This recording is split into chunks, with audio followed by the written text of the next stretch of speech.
ଆସୁଛି। ଏଠି କ'ଣ ନିଆଁ ଜଳୁଛି? ଯାଏ ସେଠି ବସେ, ଦେଖେ କାଳେ କିଏ କେତେବେଳେ ଆସିବ। ମୁଁ ଏ ନିର୍ଘନ ଜଙ୍ଗଲରେ ବାଟ କୁଆଡ଼େ ପାଇବି, କେମିତି ଯିବି?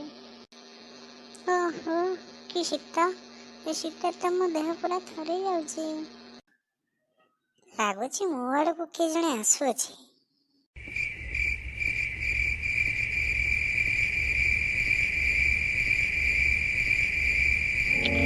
ଏ ପୁଅ, ତୁ ଏତେ ରାତିରେ ଜଙ୍ଗଲରେ କ'ଣ କରୁଛୁ?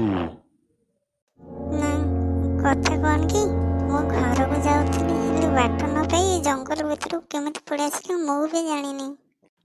ଶୀଘ୍ର ପଳା, ଶୀଘ୍ର ପଳା ଏ ଜାଗା ଛାଡ଼ି।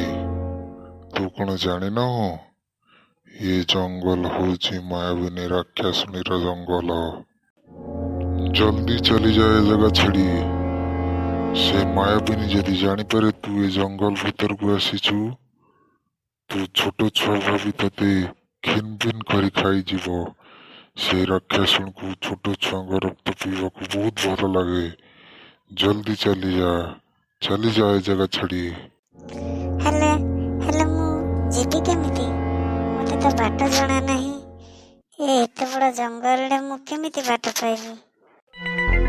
ଚାଲ, ମୁଁ ତତେ ବାଟ କଢ଼େଇ ଦେବି। ଆଉ ତୁ ଏ ଜାଗା ଛାଡ଼ି ଜଲ୍ଦି ତୋ ଘରକୁ ପଳା, ନହେଲେ ସେ ରାକ୍ଷାସୁଣୀ ଯଦି ଜାଣିପାରେ ତତେ ଜିଅନ୍ତା ଖାଇଯିବ। ଏଇ ନଦୀ କୂଳେ କୂଳେ ଯିବୁ, କିଛି ବାଟ ଆଗକୁ ଗଲେ ଏକ ରାସ୍ତା ଦେଖାଯିବ। ସେଇ ରାସ୍ତାରେ ତୁ ତୋ ଘରକୁ ଯାଇପାରିବୁ। ଧନ୍ୟବାଦ ଆପଣଙ୍କୁ। ଆପଣ ଯେ ନଥିଲେ ଆଜି ମୋର କ'ଣ ହେଇଥାନ୍ତା। ମୁଁ ଆସୁଛି ତାହେଲେ ଏଥର। ଓହୋ, ଏ ଜାଗା ଛାଡ଼ି ମୋତେ ତୁରନ୍ତ ଯିବାକୁ ପଡ଼ିବ।